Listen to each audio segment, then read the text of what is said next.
واجب التکریم اساتذہ کرام اور عزیز طلبہ و طالبات، جیسے میرے عزیز فرما رہے تھے کہ اللہ کے رسول کی مدح و ثنا ہم کیا بیان کریں۔ اللہ کے رسول کی مدح و ثنا تو خود اللہ تعالیٰ نے بیان کی ہے۔ اذا اللہ وثنا بالذی هو اہلہ فما مقدار ما یمدح الورا۔ مصر میں ہوئے ہیں عمر بن الفارض رحمۃ اللہ علیہ، ولی ہیں بہت بڑے۔ وہ کہتے ہیں جب اللہ اپنے بندے کی خود تعریف کرے تو مخلوق کی تعریف کی کیا حیثیت رہ جاتی؟ کچھ نہیں، ہم ساری عمر بھی لگے رہنا۔ تو اصل میں وہ مرزا غالب والی بات ہی صحیح ہے۔ غالب ثنائے خواجہ بیزداں گزاشتے ہیں، کہاں ذات پاک مرتبہ دان محمد است۔ ہم نے رسول اللہ کی تعریف اللہ پر ہی چھوڑ دی ہے، وہی اپنے نبی کی شان جانتا ہے، جو جانتا وہی بیان کر سکتا۔ ہم تو سمجھ ہی نہیں سکتے کہ اللہ نے اپنے حبیب پاک علیہ السلام کو کتنے بلند مقام عطا فرمایا، ہم ان کی کیا سمجھیں۔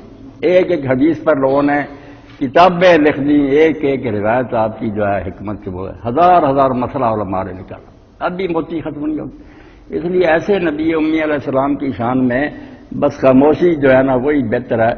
اصل بات کی طرف ہمیں آنا چاہیے کہ رسول اللہ صلی اللہ علیہ وسلم آئے کیوں۔ تو اس سلسلہ میں چند لمحوں میں چاہتا ہوں میری بچیاں بھی، آپ طالب علم بھی سارے سنیں۔ بات وہ ہے جو مولانا جلال الدین رومی عالم اسلام کے بہت عظیم فرد ہیں، مثنوی ان کی قرآن کی جگہ لوگوں نے سمجھی مثنوی ہے، مانوی ہے، مولوی ہست قرآن در زبان پہلی کہ فارسی میں یہ قرآن ہی سمجھو۔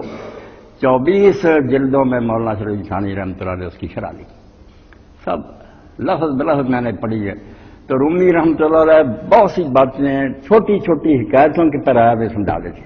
اب نبوت جو ہے نا اس کا مقام سمجھنے کے لیے نبی ہے کیا اور اس کی ضرورت کیا، کتنی ہم پیغمبر کی شریعت مانتے ہیں کہ کچھ آپ جیسے طالب علم کشتی میں سوار ہو گئے، ہوا موافق تھی، موسم خوشگوار تھا، تو ملا سے کہہ رہے ہیں بابا جی آپ نے نحو پڑھی ہے؟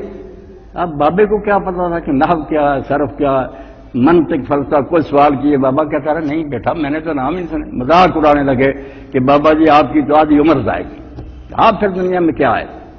اتنے میں ہوا مخالف ہو گئی، طوفان آ گیا، کشتی غرق ہونے لگی۔ تو بابا جی نے پوچھا بیٹا آپ نے تیرنا سیکھا؟ کہنے لگے نہیں۔ تو وہ کہنا کہ میری تو آدھی گئی تھی، آپ کی اب ساری گئی۔ تو اس لیے یقین جانیں ہمارے یہ سارے علوم و فنون ہیں، یہ کارجوں اور یعنی رسمیں ہم جو کہ پڑھتے ہیں ان کو ہم غلطی سے علم کا نام دے دیتے ہیں، اور یہ اصطلاح بہت غلط استعمال ہو رہی ہے۔ لوگ ایکسپلائٹ کر رہے ہیں کہ قرآن و سنت میں جو علم کی فضیلت ہے نا اس کو ان علوم پر منطبق کر دیتے ہیں۔ یہ فنون ہے، بے قدری نہیں ان کی، انسانی زندگی کے لیے بالکل ضروری ہے کہ لوگ یہ چیزیں جو ہے ان کی واقعیت حاصل کریں، مگر یہ وہ علم نہیں جس کا اللہ کہتا ہے کہ تیرے پاس علم آیا۔ وہ علم جو ہے نا جس سے سیکھے بغیر ساری زندگی بیکار ہے، وہ پیغمبر کا علم من بعد ما جاءکم العلم، وہ عام علم نہیں، اے نالج نہیں، دی نالج ہے، وہ خاص علم جو اللہ نے اتارا وہی کرے۔ قرآن صرف اس کو علم کہتا ہے اور اس کی حضور علیہ السلام کے ذریعے تبلیغ ہوئی ہے، اس کو بتایا کہ علم آنے کے بعد جو بھٹکیں گے ان کی کوئی نجات نہیں ہوگی، کوئی عذر نہیں سنا جائے۔ تو اس لیے میری بچیاں بچے سب سنیں کہ ہم سارا علم پڑھ لینا، دنیا جہان کی ڈگریاں حاصل ہو جائیں، دانشور بن جائیں، پی ایچ ڈی بن جائیں، کیا ہے وہ سادی کہتا ہے علم کرا بحق نہ نمایت جہالت است۔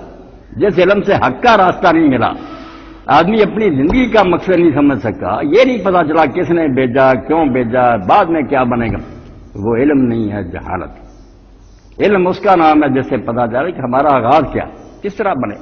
اب یہ جو ہے نا علم والے اسی میں پھنسے ہوئے ہیں کہ جرثومہ بائی چانس پیدا ہو گیا، نمی سے اس سے آگے پھر ارتقاء ہوتا رہا، کن بکواس میں پڑے ہوئے۔ اللہ کو نہیں مانتے جو مبدا ہے، کہاں سے آئے؟ اللہ نے پیدا کیا، وہ خالق و مالک۔ کیوں پیدا کیا؟